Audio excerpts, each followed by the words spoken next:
2024, I am going through some of the best movies for every single year that I have been alive. In the year 2024, I turned 34. Will's doing it. I know this is not every movie that came out in 2024, but these are some of the best and some of my favorites. If anything I may have forgot, please leave it down below.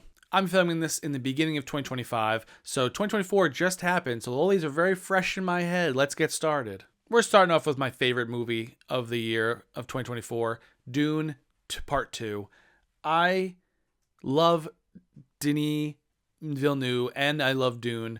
Whatever they did in the first one, they just built upon it in this second one, and it is amazing. I was unsure about Timothée Chalamet kind of taking on this kind of big role, but he kills it. When, I don't spoil too much of this movie if you haven't seen it, but there's a transformation he goes through kind of halfway through the movie, and then after that transformation, he brings it, and it is awesome.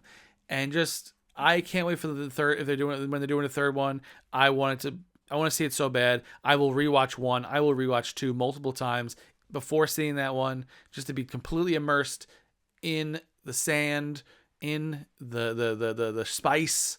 Can't wait. I absolutely love Dune. Next up, we have one of the favorite movies of the year, Challengers. I can't believe the Oscars snubbed this movie so much because it was so fun to watch.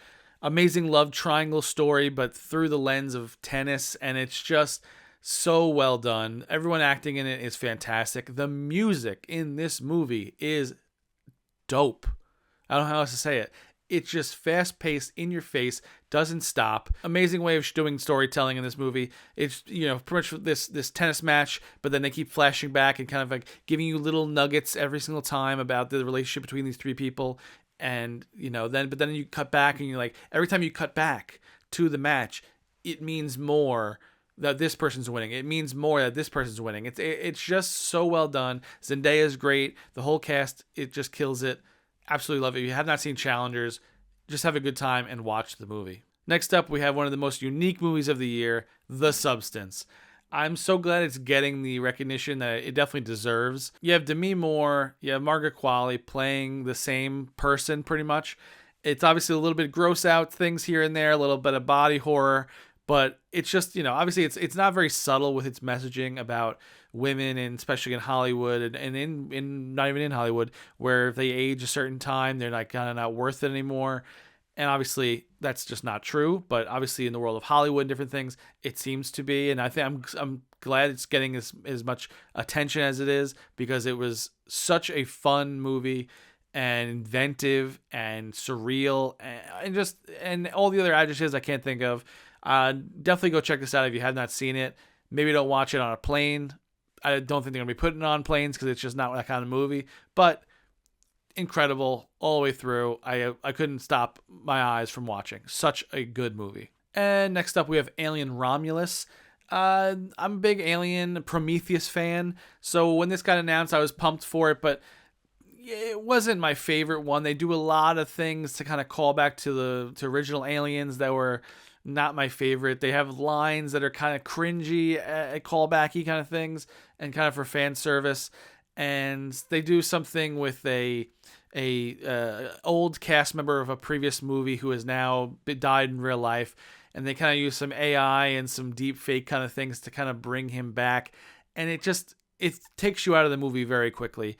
So if that didn't happen, I feel like it would have been a little more salvageable.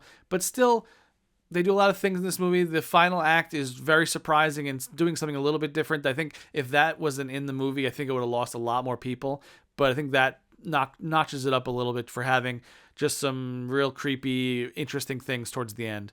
Alien Romulus, go check it out. It's on Hulu. Go check it out. Next up, we have Wicked. I have not seen the Broadway show, so I went into this movie kind of blind, obviously knowing about Wizard of Oz and kind of all that stuff, but not knowing the little details of it. So I knew the world, but I wasn't sure about exactly what goes on. Not my absolute favorite thing in the world, because I didn't have, if I had love for the music before going in, obviously I think I would have loved it more.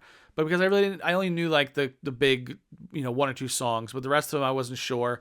It looked great. Some of the, you could tell it's very, you're on a set, there's some CG, there's a lot of CG, so it's it kind of doesn't immerse me as much, but people love it. I'm glad it's doing well. And I just, and I also didn't love, because people that know the show would know, okay, this is the halfway or more than halfway point. This is where the intermission starts, but this is where they end the movie. So as a non-Broadway viewer, I was just like, this is where you end it. It was just starting to ramp up and be good. Now you cut us off. I know movie theaters and studios want to do this stuff where, like, let's cut it in half so it becomes, more money for us. But sometimes it's just like, do you have to? And coming up, we have Saturday Night.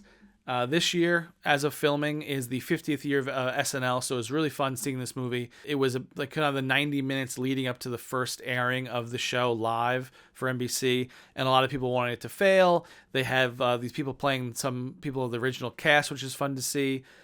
It's like one of those movies that just doesn't stop. It keeps going because it's all kind of frantic within the 90 minutes beforehand, before going live, and whether or not they're going to go live or they're going to cut to a tape of Johnny Carson.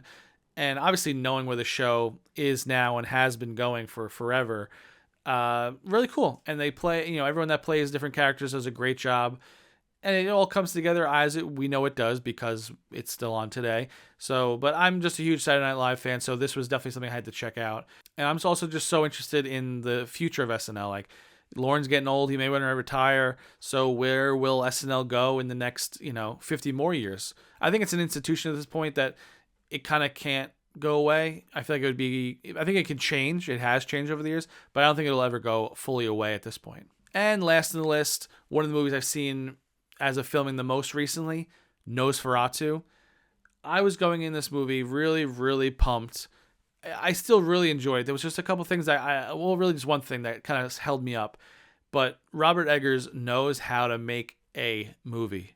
Damn, he sets some scenes up that are just some shots that are absolutely like beautiful, beautiful, haunting, amazing shots. He does such a good job of immersing you in the world that he builds for you. The darkness, you forget this movie is in color because so much of it happens at night that when you do have like a scene in the daytime and there's some color, you're like, oh my God, it's not in black and white. This is wild. It's just the production design, the shoot, the cinematography, everything is chef kiss on point. Bill Skarsgård as the Nosferatu vampire, he's incredible.